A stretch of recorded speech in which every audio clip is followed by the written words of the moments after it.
বিসমিল্লাহির রহমানির রহিম। শুরু করছি পরম করুণাময় পরম দয়ালু আল্লাহর নামে। মুসলমান ভাই বোনদেরকে জানাচ্ছি সালাম, আসসালামু আলাইকুম। হিন্দু এবং অন্যান্য ধর্মের ভাই বোনদেরকে জানাচ্ছি আদাব।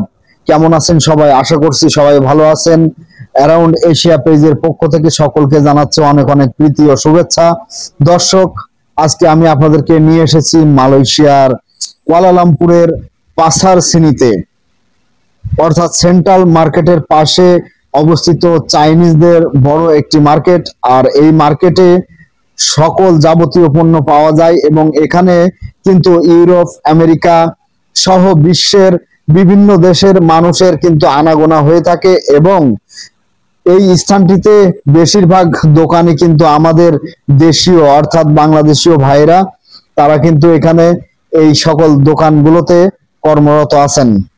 দর্শক, এই স্থানটির পাশেই সেই অবস্থিত মার্ডিকা ভবন, 118 তলা বিশিষ্ট নবনির্মিত সর্ব উচ্চতম দ্বিতীয়তম ভবন।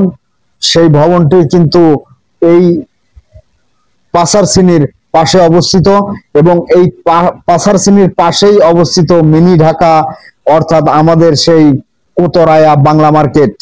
এবং অপোজিট সাইডে আছে পাসার সিনি এমআরটি ট্রেন স্টেশন এবং ট্রেন স্টেশনের পাশে পেয়ে যাবেন পাসার সিনি বাস স্টপ এবং বাস স্টপের পাশে আছে মালয়েশিয়ার মেবংকের প্রধান কার্যালয়। এবং এখান থেকে 2 মিনিটের একটা রাস্তা হেঁটে যদি আপনারা একটু সামনে এগিয়ে যান, পেয়ে যাবেন সেই কোতরায়া বাংলা মার্কেট। এবং বাংলা মার্কেট থেকে আরো 2-3 মিনিট হেঁটে গেলে আপনারা পেয়ে যাবেন মসজিদ জামে। মসজিদ জামের পরেই পেয়ে যাবেন সেই মালয়েশিয়ার স্বাধীনতা দিবস চত্বর, অর্থাৎ দাতারান মার্ডিকা। সো দর্শক মন্ডলী, বিভিন্ন দেশের পর্যটকগণ এখানে এসে থাকেন এবং এখানে মার্কেট করেন। এবং মার্কেট করার পরে তারা কিন্তু এই স্থানগুলো ঘুরে ঘুরে দেখেন এবং ফটোশুট, ভিডিও শুট করে থাকেন।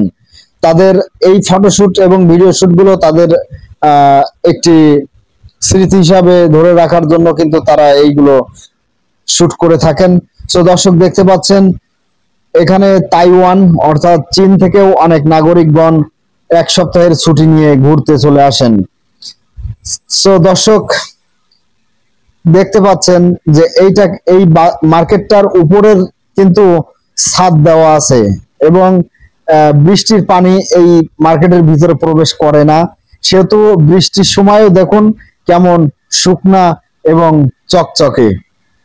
সো দর্শক, এখানে অনেক দর্শনার্থীর ভিড় হয়ে থাকে নিত্যদিনই, যেটা বলার বাহুল্য থাকে না। আপনারা দেখেই বুঝতে পারতেছেন যে এখানে কি পরিমাণ ভিড় জমেছে। এবং এই যে বাংলাদেশি ভাইরা কিন্তু বিভিন্ন ধরনের পণ্য বিক্রি করতেছেন।